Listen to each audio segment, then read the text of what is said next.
Welcome to Grow and Glow Mzanzi, the podcast where we speak about life, money, and making moves. I'm Shoda Young. And I'm Nay Roman, and we're here to have honest, relatable conversations about the things that matter, whether it's being a mom, stay at home mom, or venturing on an entrepreneur journey, becoming a businesswoman or businessman. We are here to see you glow up. So, whether you're looking for wisdom or just some laughs, or you're looking for friendships, welcome. So, today we're going to be speaking about boy. Oh, yeah. Oh, This is an amazing conversation to have since we are both boy moms. I think God has a special way of choosing, the gender of your kids. And I guess I personally feel it has something to do about how you need to be loved. Yeah. So I do have a few questions for you, Nay, and as always, I'm happy to return answering the questions. And of Fantastic. course, looking forward to some of your questions. And we are hoping to hear from you. So if you're a boy mom, this episode is for you. Yeah. So, in my mind, I would say, what do you believe he was preparing you for? This being God, because God knew why he gave you Ooh, a son, patience. right? Patience. Okay. So let me start over with the question. I got a little. It says, God knew why I became a boy mom and you became a boy mom, right? But what do you believe he was preparing you for when he Patience. blessed you with your son? My new name is Patience. That's all I'm saying. Roep my ma Patience. Mevrou Patience, and that is wat ek moet hê. And I've had to, like, for me personally, to be quite honest with you, when there's that moment, Yifra, don't do that. Please don't do that. Asseblief in die naam van die Koning Jesus Christus, moenie dit doen. Asseblief. Gentle parenting, né? Reg. Ons is mos nog by die stage. Okay, please don't do that. And sometimes you're in the presence of other people and they're like, They just want to show extra. Anyway, please stop doing that. Don't do that. Don't climb on there. Moenie, why are you there? Huh? And so that's the kind of patience that it really was instilled in me. I had to wusa every moment I know I'm about to have an encounter with my son. I need to have so roep julle vir my my patience van nou af. Hoor. If I think about what my voice has taught me, I guess it's to love myself.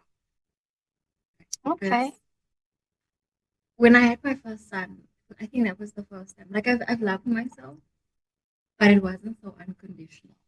So unapologetically and confidently. Like I've always been confident, but like there was actually,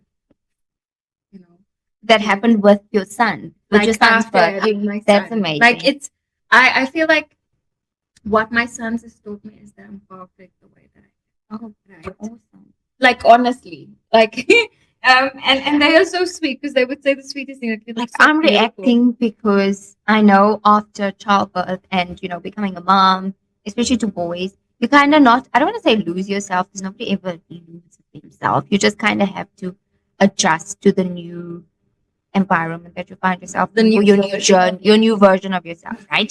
And so a lot of people would feel that becoming a mom, I've lost myself, I'm not myself, I don't look the same, da da da da da. So, but the fact that you mentioning now, which could be something different compared to what a lot of people feel, is actually loving yourself more. Yeah.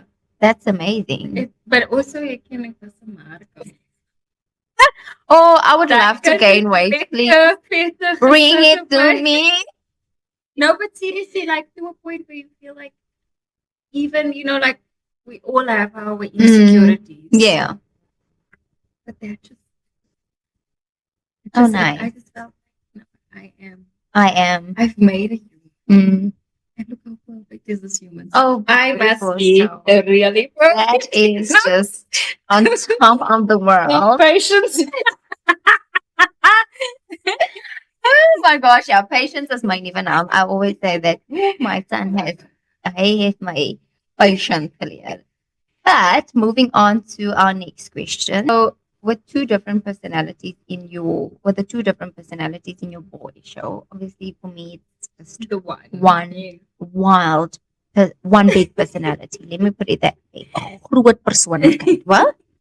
Okay, so with the two different personalities in your boys, how did you guide each of them towards leadership in their own way, in a way that fits who they are individually? So, kind of identifying that individuality and kind of navigating and trying to get them to understand their own individuality in leadership. Yes. I think they're still well on their way to leadership. Yeah. So they're still dying. They're But still young, yeah. what I learned about the two boys was Liam very similar. He wants to, he wants to do right by you. He's the gentleman. He's the sweet. Oh, Luke is very yeah, no, different, uh-huh. defiant. He wants to do so. He questions everything. Like, why must the rules be like this? And so, what I'm also stuck because when you have your first child, you grow with your first child. You have your first child now, so you grow with your first child. When you have your second child, you parent. Yes. And I know it's not fair. It's really not fair because, if I think about like with Liam, I was reactive. With Luke, I'm a little bit Trolled. like I'm understanding that certain things. Yeah. He's an individual. He would say like, why? That's not right. So he would question things whereas Liam was just, and I also don't blame him because I was growing with my first child. You know what I mean? But what I would want to teach them as they become, because we as they grow older, yes, we are raising me, right? Yes. Is how to be, an authentic leader. And I think the most important thing is a man. That's a big thing. Because I feel like a man that leads but still has power. Yes.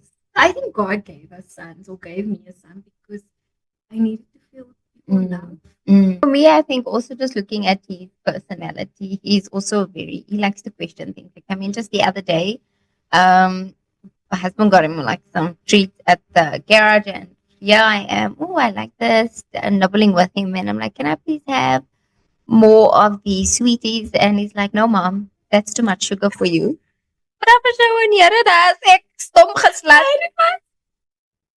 And my husband is laughing in the kitchen like there's no comeback for that. No comeback. And so I was like, like at your age, looking back at myself or any other kid that I was ever surrounded with, never days.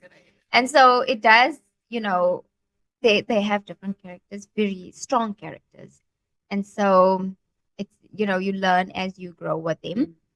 But again, also very important, like you've mentioned, is to make sure that he knows God. To build his foundation and to build that strong foundation in Christ. And I think that's the number one thing that it's so important to have for your kids.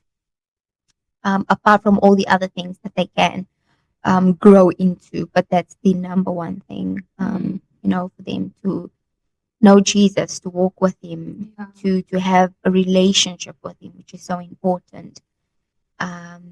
And really to be, like you've also said, to be an authentic person in a sense that, question.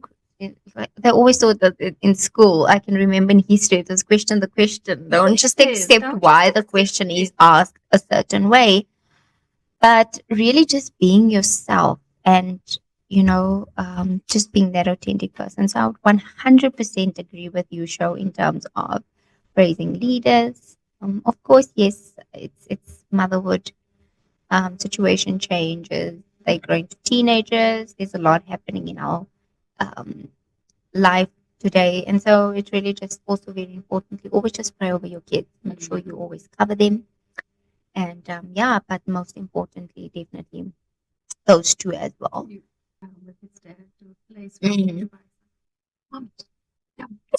No touching. These kids, they actually pay attention. Yeah, and again, just quickly before we move on to the other question, back then, I would never, if my parents would be like, you don't do that, you don't touch that, don't, if they would give me a bit of You a don't lick of question it. raps, you don't question it. And now it's like, why are you doing that? I don't like that. You're making me angry. You're making me upset. So they really do have like their personalities are a lot different, characteristics, everything. I do think we are just an authentic set of parents. Yeah. We Oh, for realize sure. that we need to do better. Mhm. Not that we're saying parents do a good But I job. think also to an extent, like 90% of the time we're with our kids. You know what I mean? And so I can remember I was 90% of the time at my grand's place. Like I was always at my grand's That's what I'm saying. We should be so grateful because millennial, are you millennial or in what category? 90s. I don't know what category. So then you 90s. saw probably, you like the youngest version of millennials, I would Mhm. say. Millennial kids, they spend all their time with kids. I'm just saying. Most, we are like the grannies of this time and stuff. Anyways, let's stop now.